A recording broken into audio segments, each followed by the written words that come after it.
কি চিকিৎসা হচ্ছে? হার্টের প্রবলেম। কবে থেকে এখানে ভর্তি আছে? না না না, কালকে এসি চেক আপ হচ্ছে। এ পর্যন্ত কত খরচ গেল? 25,000 মতন। মানে কাল এসছেন এ পর্যন্ত কি কি পারপাসে খরচ গেছে? চেক আপে, ডাক্তার ভিজিট আর কি। মানে 25,000 চলে গেছে অলরেডি। আর এবার আর কি কি বাকি, মানে কত খরচ যেতে পারে? ওটা ডাক্তারের উপরে ডিপেন্ড করছে। রোগী কি খুব খারাপ অবস্থা? না না, আমি নিজে। আপনি নিজেই বলছি এইটা যদি আপনার ওখানে সরকারি হাসপাতালে হতো তাহলে কত খরচ হতো? ওটাও কি করে বলবো, ওকে তো সরকারি হসপিটালে নাই তো। আচ্ছা, বেসরকারি হাসপাতালে চলে আসেন কেন? আর আমাদের ওখানে নাই ট্রিটমেন্ট। মালদা একটি মেডিকেল কলেজ রয়েছে। না, হচ্ছে না, এরকম ব্যবস্থা নেই। নমস্কার, ইন্ডিয়া নিউজ 24 থেকে রয়েছে আমি শঙ্কু সাঁতরা। দেখুন মানুষ কিভাবে ফেঁসে যায়। আমি যেখানে দাঁড়িয়ে রয়েছি এটা কিন্তু এখন হাসপাতাল পাড়া, বেসরকারি হাসপাতাল পাড়া। আর এই বেসরকারি হাসপাতাল পাড়াতে কিন্তু প্রচুর মানুষ এখানে আসছেন যারা রোগ দেখানোর জন্য। আর এখানে রোগ দেখানোর জন্য এলেই প্রথমত হাজার হাজার টাকা থেকে লক্ষ লক্ষ টাকা মানুষের চলে যায়। এবং মানুষকে কিন্তু বলা হয় কারো যদি একটু হার্ট চিনচিন করে, আর বুকের কাছে চিনচিন করে, তাহলে কিন্তু তাকেই সঙ্গে সঙ্গে বলা হয় যে আপনার হার্টের সমস্যা রয়েছে। এছাড়াও তাকে ভর্তি হতে গেলেই একটু কোথাও এদের এমার্জেন্সিতে যদি আসেন, ভর্তি হতে গেলেই মানে প্রথমে যদি বলেন বুকের চাপ অনুভব করছি, ব্যাস কোনো ব্যাপার নয়, আপনাকে 18,500 টাকার একটা বেড, এটা কনফার্ম আপনাকে নিতে হবে। সঙ্গে আরও কিছু ডাক্তার দেখা থেকে আরম্ভ করে অনেক কিছু এখানে চলে। আমাদের এখানে সরকারি হাসপাতালে গেলে বিশ্বাস নিয়ে যদি কেউ যায় তাহলে কিন্তু তাকে এতটা ভুগতে হয় না। তবে নতুন সরকার এসছে, নতুন সরকার আসতে কিন্তু নতুন সরকারের কাছে সবাই চাইছে যে এই ধরনের বেসরকারি হাসপাতালরা যেভাবে আর্থিকভাবে মানুষের গলা কাটছে কিংবা আর্থিকভাবে যেভাবে মানুষকে শোষণ করছে সেটা কিন্তু বন্ধ হওয়া উচিত। আমরা দেখছি যে আপনাকে ডাক্তার দেখাতে এসছেন, হ্যাঁ কোথা থেকে এসছেন?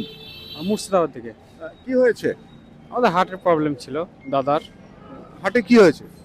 হার্টে একটু মানে প্রবলেম ছিল, হার্ট ব্লকের মতন ছিল। দেখালাম অভিজিৎ স্যারকে, হ্যাঁ। অভিজিৎ চ্যাটার্জিকে। তা কত টাকা খরচ হলো?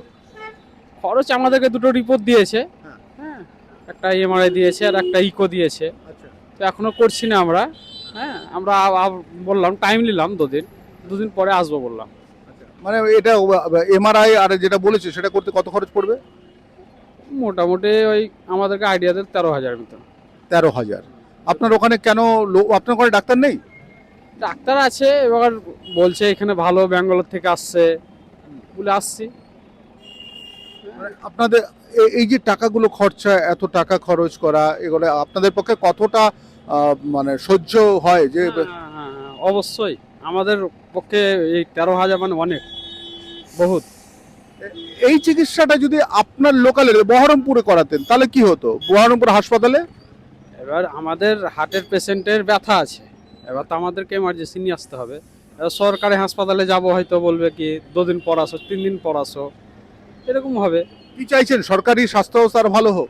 হ্যাঁ, ভালো হোক, অবশ্যই আমরা সবাই চাইবো। হ্যাঁ, কি ভালো হোক, হ্যাঁ ভালো হোক। এই যে পয়সা দিব, পয়সা দিতে আমাদের কষ্ট হয় না? সরকারি গেলে পরে এগুলো কাজ হলে পরে আমাদের খুবই ভালো হয়। কি নাম আপনার? আমার নাম আজহারউদ্দিন শেখ। আমার এই একটা হেলথ চেক আপ ছিল, সেই রিমাটোলজি দেখানোর জন্য। এখানে এসে বেসরকারি হাসপাতালে এসে খরচ কত? খরচ আছে, ভিজিটই তো নিল পার হেড 1,500 টাকা করে ভিজিট। হ্যাঁ, তারপর এই টেস্ট করতে নিল, টেস্টে নিল প্রায় দুজনের ওই 22,000 টাকার মতো। এই এটা আপনার পক্ষে কতটা অ্যাফোর্ডেবল?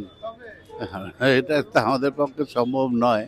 হ্যাঁ, কিন্তু কি করবো, বাইরে করতে গেলে যেখানেই যাই একই রেট, আরো বেশি হবে। মানে বেসরকারি জায়গাগুলো। হ্যাঁ, আবার এইখানে করলে হবে কি তাড়াতাড়ি হবে। আমার সামনের শনিবার ফ্রি অফ কস্ট আমি ভিজিটটা দিতে হবে না, দেখে নিতে পারবো। আরজি করে দেখিয়েছি, আরজি করে তো মোটামুটি সবই ফ্রি করে দিয়েছিল। এবার সেটাকে আমি যাচাই করার জন্য এই ডাক্তারের কাছে ভালো আরো বেটার ডাক্তার দেখাবার জন্য আসলাম। কত খরচ হলো আজকে 1,500 টাকা, ডাক্তার দেখানোর ফিস? আর রিপোর্ট করলাম 6,000 টাকা। ওনারা 7,500 টাকা হয়েছিল, 1,500 টাকা লেস করলো। ও বাইরে করলেও এটাই লাগতো। মানে বাইরে বলতে বেসরকারি জায়গায় করবেন? বেসরকারি জায়গায়, সরকারি জায়গা করলে তো পয়সাই লাগতো না।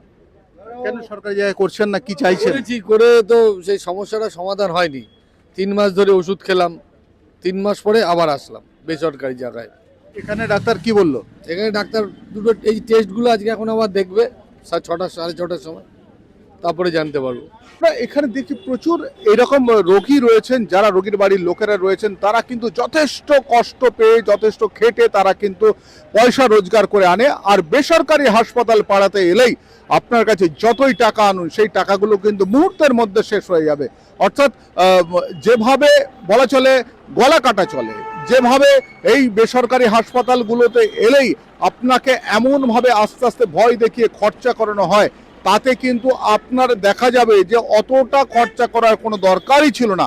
আর ডাক্তারবাবুরা শুধু বলেন যে ইনভেস্টিগেশন, যাকেই জিজ্ঞাসা করছেন তারই টেস্ট লিখে দিচ্ছে, লম্বা লম্বা টেস্ট। তাহলে আমরা দীর্ঘদিন ধরে একটা জিনিস জেনে আসছি, ল্যাব টেস্ট এবং ক্লিনিক্যাল যে সমস্ত টেস্টগুলো রয়েছে সেইগুলো যদি এই ডাক্তাররা করাতে পারে তাহলে সেই হাসপাতালের অনেক বেশি রোজগার হয়। দেখলেন তো, কাউকে কিন্তু 10, 12, 13, 20, 25 প্রথমে এলেই তার নিচে কিন্তু টেস্ট দিচ্ছে না। তাহলে ভাবুন ওপিডি দিয়ে আসছে, তাদের যদি এই অবস্থা করে তাহলে যারা ভর্তি রয়েছে এই হাসপাতালে তাদের তাহলে কি করছে? কারণ মেডিকেল ব্যবস্থাটা আমাদের রাজ্যে এমনভাবে অন্ধকারের মধ্যে রাখা হয়েছে যে সাধারণ মানুষ কিন্তু এই অন্ধকার জায়গা থেকে কোনোভাবে উঠতে পারে না। সাধারণ মানুষ কিন্তু এই অন্ধকার জায়গাটাকে ভয় করে। আর তারই মধ্যে দিয়ে এই মেডিকেল ব্যবস্থাটা বেসরকারীকরণ হয়েছে দীর্ঘ 15 বছর ধরে। এদের যে উপদ্রব বেড়েছে সেই উপদ্রবটা কিন্তু কমানো উচিত, আর নইলে কিন্তু প্রত্যেকটা মানুষ এদের কাছে শোষিত হবে। আমি শঙ্কু রয়েছে আপনাদের সঙ্গে, ইন্ডিয়া নিউজ 24 দেখতে থাকুন।